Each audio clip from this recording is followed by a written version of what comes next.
Now it is time to introduce our main speaker for tonight, who is STACY.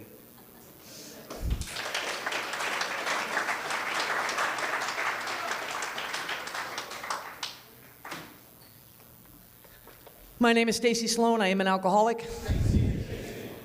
Hi guys, how are you? I always like it, your people from your group get up and read the traditions. It's like, that is great. Speaker from out of the area, very polite applause. We haven't heard her yet, not sure. Not really gonna clap. We'll wait and see, I'm holding judgment. Which actually, if you judge me as I speak, and you will, if you've had some growth, because if you judge me while you speak, that means you're not thinking about yourself. That's growth. So feel free to judge me. It's all right. I can take it. Let's see. First off, I want to thank Patty for calling me. I always love coming up here to LA. You people all look so different. I'm from Orange County. I mean, you get arrested if you wear some clothes like what you guys have on in Orange County. You're not really allowed to have tattoo. My friend Sue has some tattoos. I think she had to get some kind of special permit or something to have them down in Orange County. So, I tell you, my home group is, one of my home groups is the Friday night. Oh, by the way, we should do some house cleaning here. My sobriety date is June 20th, 1981. So I'll do the math. It means I'm 30 years sober. My drinking got out of control when I was 4. And I went to Promises, which actually wasn't around then. No, I got sober when I was 23. I'm 53 years old. I'm going to be 54. I almost forgot I'm gay. The only reason I point that out is I just really don't want to be identified as a kind of feminine man. No offense to feminine men out there, seriously. My friend Colin is a little bit of a feminine man. You can check him out after the meeting. I would rather be known as a really masculine woman. I prefer androgynous myself. Androgynous.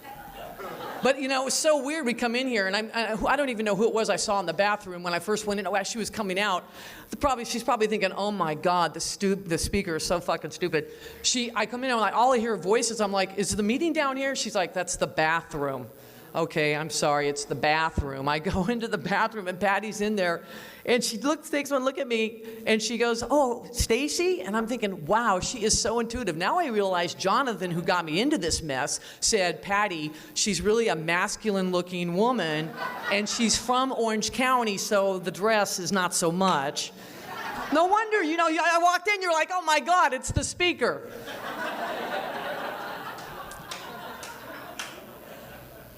So it really is a daunting task to speak. I'm humbled to be here. I'm grateful to be in a meeting of Alcoholics Anonymous, and I'm humbled to be in the presence of so many sober alcoholics because the power of God is so in this room. And faced with the terrible, merciless task of talking about myself for 35 minutes, I can't imagine anything worse than talking about me. I started to tell you, my meeting is the Friday night gay meeting, and I'm telling you right now, if they knew that you guys had twinkly lights and backdrops and a purple curtain, it's all over. They're all going to come up next week. They're going to like, oh my God.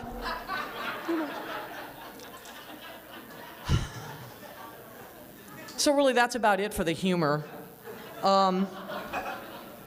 I'm actually a pretty serious speaker. I'm not really sure why Jonathan told Patty about me.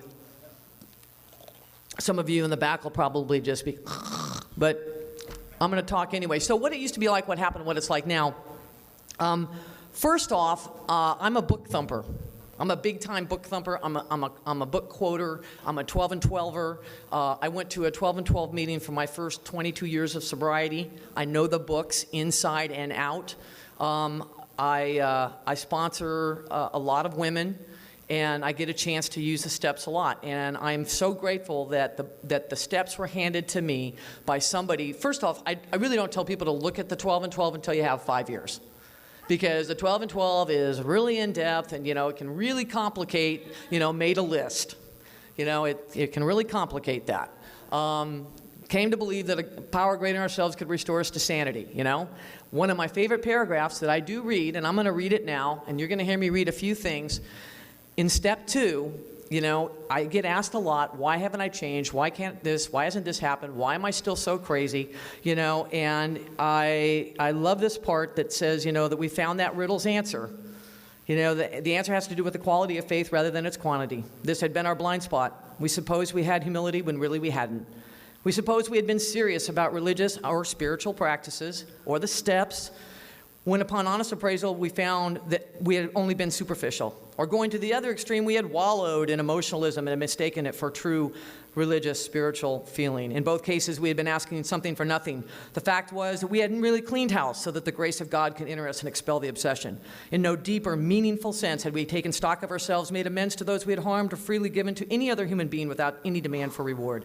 We had not even prayed rightly. We had always said, grant me my wishes instead of thy will be done. The love of God and man we understood not at all, therefore we remained self-deceived and so incapable of receiving enough grace to restore us to sanity. The answers are in the books. All the answers are in the book. You see, there's only one kind of sobriety.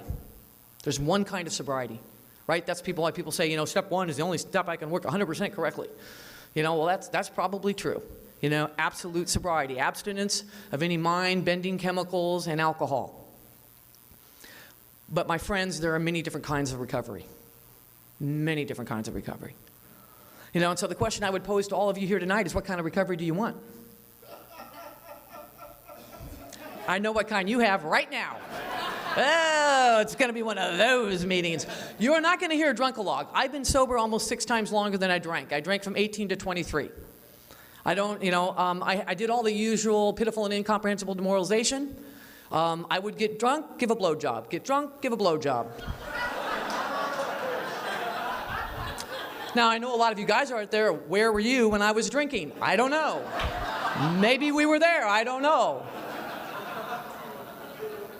It's funny, but, I mean, you know, my only good story I had, which I was so terrified to do in my 4th step, happened in rose bushes in the front yard of the manager of my father's company with a guy named Joe after I'd had about a bottle and a half of scotch.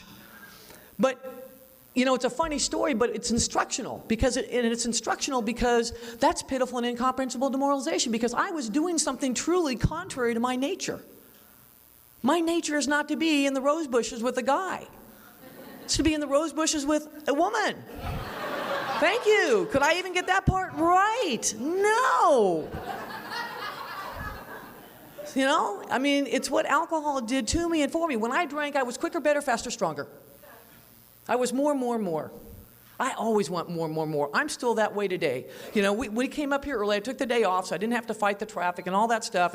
And Kathy wanted to go to the shops on Montana because she remembered doing that when she got back from India. Kathy's my lovely wife. She's sitting up there. We're married in 7 states, 2 countries, 3 provinces, and 1 principality, and I think a monarchy.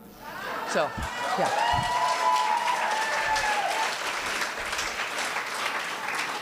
But we had a reception and we had cake, and that's all that really matters. And when we were on Montana, she wanted to go to all these shops because she had jet lag when she got back from India. And so they went walking, her and a friend went walking at 5 a.m., nothing was open. You know, and now she's been sober like another 10 years. She's never been back to Montana. I'm like, okay, we'll go to Montana. I don't know what's there, but we'll go. And she's looking at all the shops. I mean, this is the first time it's cost me $1,000 to speak at a meeting of Alcoholics Anonymous. Holy shit, and that was just for 2 t-shirts and a pair of jeans. What the fuck? Anyway, I digress. I know I was talking about something. What was I talking about? Oh, no, we're way past the rose bushes. You're sick. You want to hear that again? No, you're not. I don't even know you. I don't. Of course, some of us get sober and our standards get higher, and we can go a long time in between, that's for sure. So anyway, I think what I was talking about was just, what? Step 2, oh no, I already talked about step 2, but what? Quicker, faster, yeah, stronger. Made me more of whatever, more, and that's what yeah, thank you. Thank you very much. And so what I was saying is we're going up here, I want more of anything, and it's like Michael Keaton's line in Getting Sober, what is it about you people and food? Kathy's looking at the clothes, and I'm like, every bakery, every shop, every cafe, I want more. I want more of whatever it is, and I have alcoholism. I don't have alcoholism. I have alcoholism. It's active, folks. I have 30 years, and I do a lot of stuff to maintain my sobriety. I do a lot of stuff to maintain, and I have recovered from a seemingly hopeless state of mind and body. Okay, I don't say I'm a recovering alcoholic. I'm a recovered alcoholic in that sense of the word. That's what it says in the book. We are 100 men and women who have recovered from a seemingly hopeless state of mind and body. But the question is, how do I want to live my sobriety? And that's what I want to talk about tonight. And I'm going to talk a lot about the steps. So if you don't like the steps, you can leave now and catch the 9:20 of Crazy Stupid Love or whatever's playing up here. But I'm going to talk about recovery.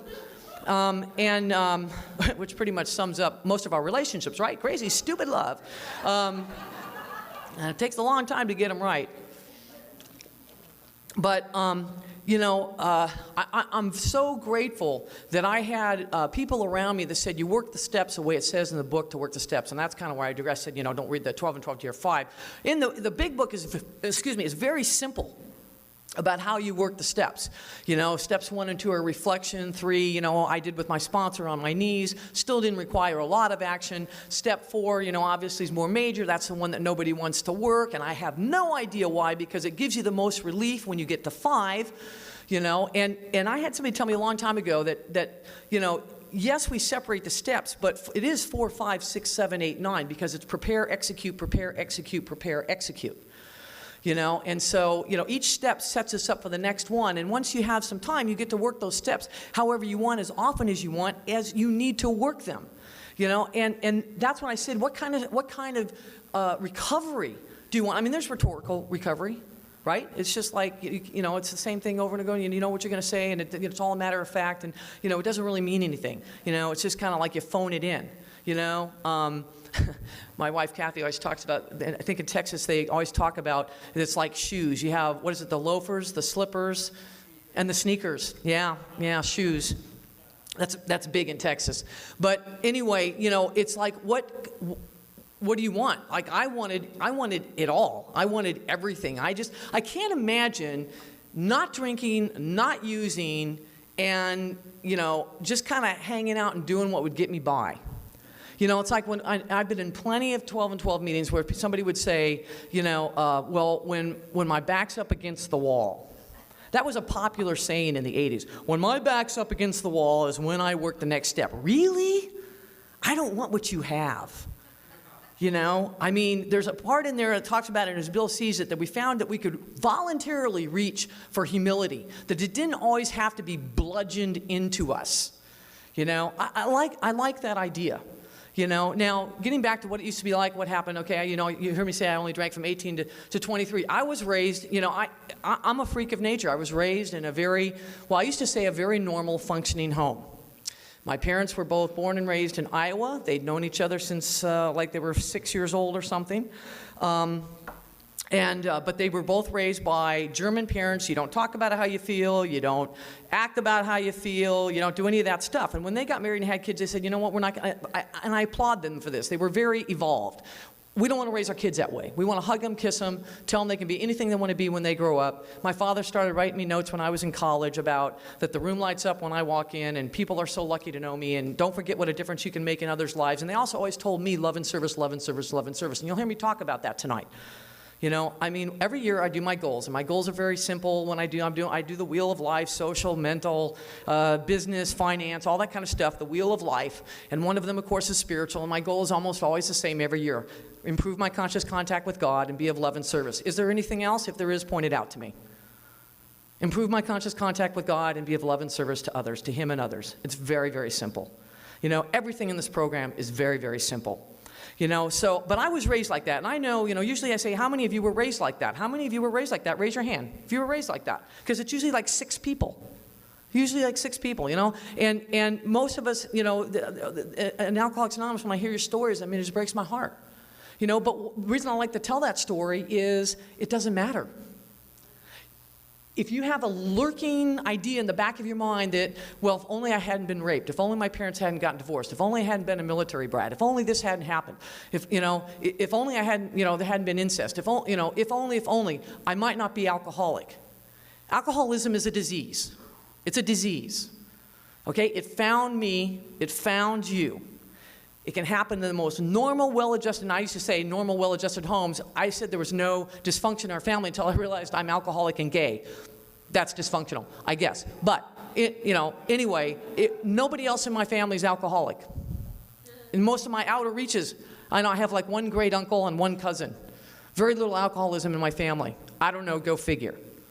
But I knew out the chute I was bodily and mentally different than my fellows.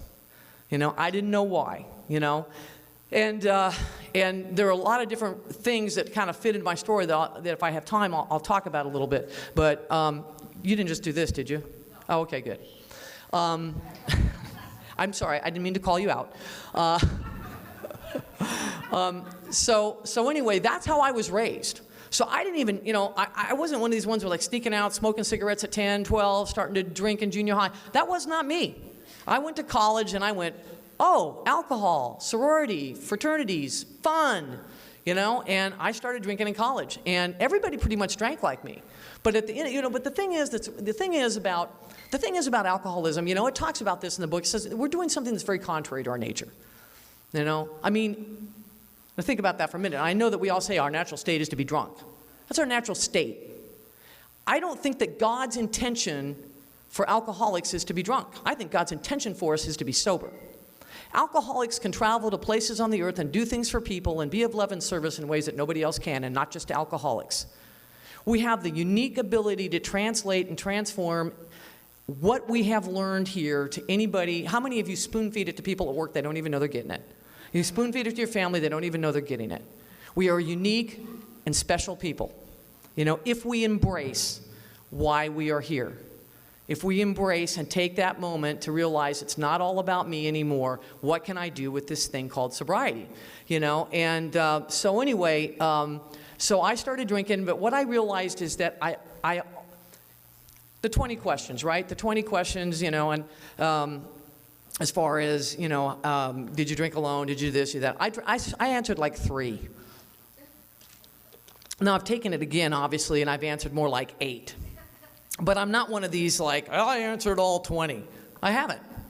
I quit drinking at 23. I could have drank another 10, 15 years. Who knows? I quit for very intellectual reasons, But there's only one question in the 20 questions that I think really matters. Just one question. If you answer it yes, you're in the right place. And that question is, do you feel guilty and remorseful after drinking? Do you feel guilty and remorseful after drinking? If you answered yes to that one, I really don't give a damn whether you answered any other yes. If you answered yes to that one, you need to be here, because it will never be right in your heart, it will never be right in your head, and it will never be right in your gut. No matter how much you try, no matter whether you do every single thing that's in more on alcoholism, drinking beer only, natural wines, quitting, blah, blah, blah, it will not matter. It will never happen if you answered that question yes. And I never heard my story for years in speaker meetings. I'm a total lightweight. I did not hear my story. I know I've had people tell me, oh my God, after they got to know me, you have the most alcoholic mind I have ever seen. It's scary in here. It's really scary in here. But it's much quieter now at 30 years. But it's that alcoholism that's contrary to our nature. And so finally I heard a woman say from the pulpit, from the raised Presbyterian, even though we usually are in churches and this is kind of a pulpit. She said, Skid Row was between my ears. Skid Row was between my ears. When I heard that, I went, oh my God, bingo. Skid Row was between my ears, So you heard me talk about alcoholism versus alcoholism. I took those 20 questions and I use them on my sponsees a lot. And I said, if you want to know how alcoholic you are, let's just take out the word drinking and put in thinking. Do you think alone? Do you think in the morning? Has thinking affected your family life? Do you feel guilty and remorseful after thinking?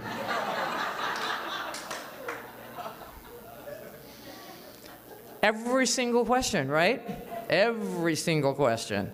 You know, and that's the whole problem, man. I have a thinking and therefore a living problem. Now, there's two kinds of people. There are people that have feelings and then have thoughts about those feelings. That would be my wife, Kathy. I do not understand that at all. The other type of people have thoughts and then have feelings about those thoughts. That is me. And that is why you heard me say that as far as my, my thinking, that I got sober, it was a very analytical decision. I read that part in the book that says there are a few young people who will stop in time. It is impossible to get them to see that they are potential alcoholics. They are scarcely more than potential alcoholics, but try and get them to see it. That was me. I read that and I went, that's me. And I stood at the turning point. I stood at the turning point. And if you're young tonight or relatively young and you think you're too young or you think that you can handle it or whatever else, whatever's going on in that dangerous mind of yours, let me just assure you that that's not the case. So if you're here and you manage to get here, just stay here. Because I read that and I just went, you know what? I can get sober now, or I can get sober when I'm 40, which at the time seemed a long ways away. And it was that moment of clarity. It was that moment of clarity. And most people recall their moment of clarity. I've had many people say, oh, I've had several moments of clarity. The elevator goes all the way down. It goes all the way down. We all have an elevator right now. Doors open. Press the button anytime. We can go up, which happens when we work the steps.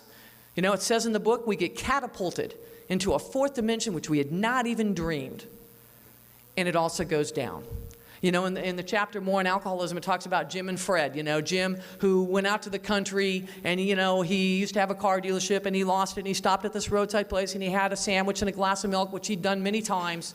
He clearly had had this thought long before he took the drink. He thought, I'll have some whiskey, right? Has that, has another one, goes back. Fred's told about this way of life, agrees he has some of the symptoms. I can handle it myself. I've learned a lot from you guys. He didn't understand that with alcoholism, that time will come, that strange mental blank spot, which only a relationship with a higher power will protect us. He didn't have that. He didn't have that protection. He hadn't worked the steps.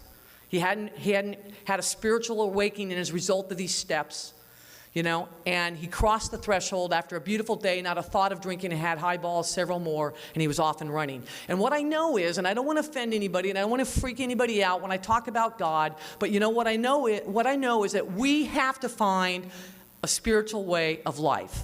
And, the book, the steps are suggestions. Here are suggested steps. It's really interesting to me where the book says has to.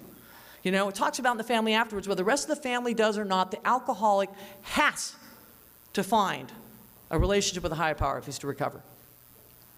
So it's not really optional, and we trudge the road of happy destiny, not to happy destiny, of, and by the way, if you look up trudge, it'll tell you to walk with purpose. And that's what we get to do here in Alcoholics Anonymous. So I got 10 minutes left. I want to talk a little bit about the steps and, what they have meant to me, because the steps have catapulted me into a fourth dimension of which I had never dreamed. And I decided early on that I wanted a splendid recovery. I wanted happy, joyous, and free. I did not want the veil of tears that we manufacture ourselves. God did not do it. I wanted happy, joyous, and free. I wanted to be empowered. It says in the chapter, We Agnostic, that we had a sense of a new power, a new sense of power. And that is God. That is our higher power. The cool thing is, it doesn't matter. You get to pick your own God. I mean, it's you get to decide what kind of higher power you want. I want to tell one story I didn't get to do the other night when I spoke up here last. I think one or two, I already read something out of one, I already talked about one, doing it perfectly in step 2. I already read something out of step 2. I get asked a lot by the people that I sponsor and other people, what's God's will? How do I know God's will? What is God's will? First off, I want to tell you that the answer is in step 3. It's very simple. It's in step 3. And it says, it is when we try to make our will conform with God's will that we begin to use it rightly. To all of us, this is the most wonderful revelation. Wait a minute, look it on. Oh, I'm sorry, it's a lineup, it's before that, I'm sorry. All of the 12 steps require sustained and personal exertion to conform to their principles, and so we trust to God's will. It's right in there, that's God's will. Anybody, you guys hear that? And so we trust to God's will. And what that means is, what I love about this is you can do anything you want in Alcoholics Anonymous. This idea, and I think because so many of us come in here with guilt and shame and all of that, is that we get a little superstitious. We get a little superstitious about, you know, I got to believe the right thing, I got to do the right thing, or you know, that other shoe is going to drop, that other thing is going to happen, bad stuff is going to happen, I have to be good. You know, because we still have this idea that we were a bad person getting good instead of a sick person getting well. And you know, what I love about this is as long as we're conforming ourselves to the principles of the steps, we can do anything we want. You know, what I learned is God doesn't care whether I take this job or that job, whether I marry Kathy, whether I do this, whether I do that. You know, as long as I'm practicing the steps, I can pick anything I want. I can do anything I want. You know, and I had a sponsee that was driving me crazy. She didn't know whether she wanted to stay here, go to USC, or follow her relationship to Minnesota. It seemed kind of obvious to me, but... And she kept going round and round and round, what's God's will, what's God's will, I don't know what God's will. Finally I said, look, Christy, look. God's up in heaven, he's a bookie.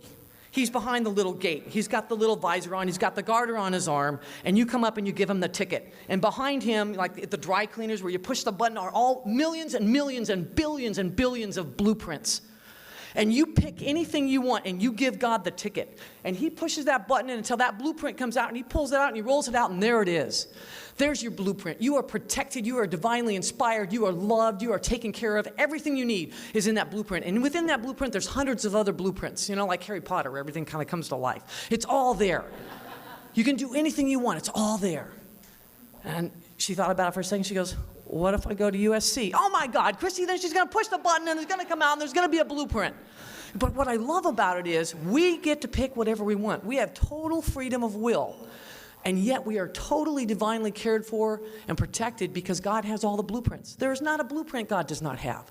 So go out and live your life. Do whatever you want, man. Take the risk. Do whatever. Instead of going, I don't think it's God's will that I leave this dead-end relationship that I know I'm not happy and I know isn't good for me. You know, because I'm afraid. You know, or I think God wants me to stay in this job even though I've been offered this awesome job over here, but I might fail. You know, what I know is there's no failure in Alcoholics Anonymous. Everything is okay right here, right now, and everything will be okay. We just don't know what okay is going to look like. But it's okay. We just don't know what okay is going to look like. You know, and then the other thing I'm going to tell you, so that's step 3. Step 4, we take an inventory. There's like one-liners in the 12 and 12, I got you, that just get me. There's one that in step 6, step 6 and 7 are the power steps, and I'm sorry I have such a short amount of time, but 6 and 7 are the power steps, okay? And step 6 has one line that says, no matter how far we have progressed, desires will always be found which oppose the grace of God. Doesn't matter that I have 30 years. I will always have desires that oppose the grace of God. That's why I must always go to God. I go to God for everything in my life today. I go to God for everything. Right? And step 7 says, a whole lifetime geared to self-centeredness cannot be set in reverse all at once. You know, but step 6 and 7 are the power steps because, you know, I was taught, I do step 7 on my defective care. I ask God to remove the defect, and then my job is to act as if that defect's been gone, has been taken, right? And if you're like me, you think, well, I'm doing all the work. I'm acting as if it's been removed, so I'm taking the right action, and contrary action in sobriety is very, very important. You must learn how to act contrary to how you feel, or you will go nowhere in sobriety, nowhere. If you act out on your impulses and your selfish desires and just do nothing but not drink or use, you will not find that happy, joyous, and free. You must take contrary to action. You know, that is that act of self-will that the book says is the right exercise of self-will. You know, and so anyway, I couldn't figure out how does God figure into all that. And then what I realized is that when I'm taking contrary action, I'm acting contrary to how I feel, so I'm not using that defective character. I'm struggling, I'm upset, I'm pissed, I'm angry, I'm frustrated, I'm not getting to act the way I want to act, and it's a struggle. And step 7 is so powerful because that's when God reaches inside of us and flips a switch and makes our feelings match the outer action that we're taking, and that is true freedom as you will never know any other way. And I realized that is power. Now that is power. Because let me ask you something, if you could change how you feel, would you have done it by now? If you had that kind of power? This was all brought to light for me when I was 22 years sober. I've suffered from anxiety my entire sobriety, didn't know what it was. They didn't call them panic attacks or anything back in 1981. You were just... And I didn't sleep my entire second year of sobriety. But anyway, at 22 years sober, I was having these light migraines and with lots of light flashes. They look like LSD flashbacks, but I never did LSD. So my doctor said, we'll do an MRI. You'll feel better. We'll feel better. I think it's optical migraines. No big deal. And in fact, it wasn't a big deal. There was nothing wrong as far as that goes. But they found a big old hanging aneurysm about the size of a, I don't know, like about it's big. It's big. It's in my brain stem. And I'm going to do this, and then I'm going to shut up. Everybody has what's called the reason I'm telling you the story is because God is so in it. And the whole thing about this is that I was hanging on very tightly to life. I like it here. I have a great time. I had not let go of a lot of really primal fears without which I could not know freedom like I'd never known, which is freedom of fear most of the time, a peace of mind and heart most of the time. It's a wonderful gift. And I didn't have it because I was very controlling, I was, my friends thought I was a freak because I'm happy all the time, and that is true. I'm pretty much a happy person all the time. But I didn't have a lot of wide range of emotions. It was hard for me to empathize with you, with your grief, with your trauma, what was going on with you. How am I supposed to be of love and service if I can't do that? So God, in a very loving way, rendered me powerless, gives me this aneurysm, and, I'm thinking, well, we'll just fix it, right? Because that's how left brain people think. We'll just fix it. So I go, first of all, my doctor calls me and he says, well, while our neurosurgeons are very good, they can't do this. You need to see the chief of neurosurgery at UCLA. And I'm like, well, great. How do I go to see him? And my sponsor's with me. And I said, Ann, you're pushy. Get me into this guy. And she said, I'm not going to do it. God's going to do it. And I looked at her and I said, Ann, God works through people. And about 2 hours later, my phone rang and it said, this is Dr. Neil Martin's office. We understand you need to see us. I have no idea how that phone call happened. So I went up to see Dr. Neil Martin, and I'm still thinking we're going to fix it. And by the way, I just changed jobs of being with one company for 18 years. My insurance had just kicked in not more than 30 days. I did not know how I was going to get a referral to the chief of neurosurgery at UCLA. And I got online and checked out my new insurance, and he was a $10 copay. So you would think all this would comfort me, but I mentioned I had an anxiety disorder. I was out of my frickin' mind. And I didn't sleep for 6 months, by the way. And so I go up there, and I'm thinking we're going to fix it, and he puts my thing up on the board, and he goes, you have an aneurysm, huge, it's in the circle of Willis, which is in your brainstem. You have 2 arteries coming down, and he says, well, that's most people. Normally, we would just go in, we'd tie it off, problem solved. But you only have 1 artery. I'm like, what? He said, yeah, tying it off really isn't an option. So I had to walk through, that was the end of my last peace of mind for 6 months. I went into the deepest, darkest depression I can't even tell you, where I couldn't feel, I couldn't see, there was no light, there was no nothing. And when I wasn't feeling wretched from that, I had anxiety that was so out of my mind that I couldn't sleep. I had to get medical help, et cetera, et cetera. But let me tell you, what happened to me was I let go. I let go on a most primal level, and I can't say that it's going to be that way for everybody, but when people tell you to let go and let God, a lot of us think, I'd love to do that. How do you do it? You know what? I'd love to tell you. I can't tell you. All I know is that when you need to do it, you will eventually do it. When you're eventually sick and tired of how you're feeling and what you have and what you're going through, and you reach out to God in the most human and humble of ways, because God does not expect us, by the way, pleasing God, wanting to please God pleases God. So don't walk around feeling like I'm not good enough. What difference does it make? Nobody loves me. It's not going to happen. Why am I here? Nonsense. Nonsense. Self-centeredness isn't how well we think of ourselves. It's how often. So what happened is I finally let go. I let go of everything. I let go of my life. That was the most obvious thing. I said, if I die, I die. And when I die, I die. It's still there. They can't operate on it. I mean, they could, but it would be like horribly traumatic. So I live with it, and you know what? It doesn't bother me at all, because I know I'm here for as long as God wants me to be here. Each one of you is here for as long as God wants you to be here, and nothing or no one can take you off the planet until it's time for you to exit the planet. And there's a blueprint. And in that blueprint will be the most awesome amount of love and comfort you ever want to know. So what I want to close with, and I didn't get to talk about Step 8, and I'm so sorry because there's really great stuff in Step 8. But if you ask me after, I'll tell you. What I want to tell you is that there is one who has all power, that one is God. May you find him now. And every morning I do a gratitude list every day. I've done it for almost 30 years. I do a gratitude list, I pray for others, and I do Step 3 and Step 11, every day. You know, and one of my affirmations is today I let go of worry and concern and let God be God in my life. You know, and a lot of times, you know, fear is a human emotion. Nobody can be free of it. It's not a defect. It's not a problem. And love can exist right next to it, and so can God's will. You know, but we can certainly learn how to let go of those things. And it's that practice of, you know, sometimes when I'm having a bad day, I'm just not letting God be God. It's that simple. And I'm just going to let God be God. You know, and the other one I like is divine love is my source of abundance. You know, my needs and my good is always taken care of and overflows. You know, so may all of you have just an awesome, awesome sobriety. It was such a privilege to be here tonight. Thank you for letting me share.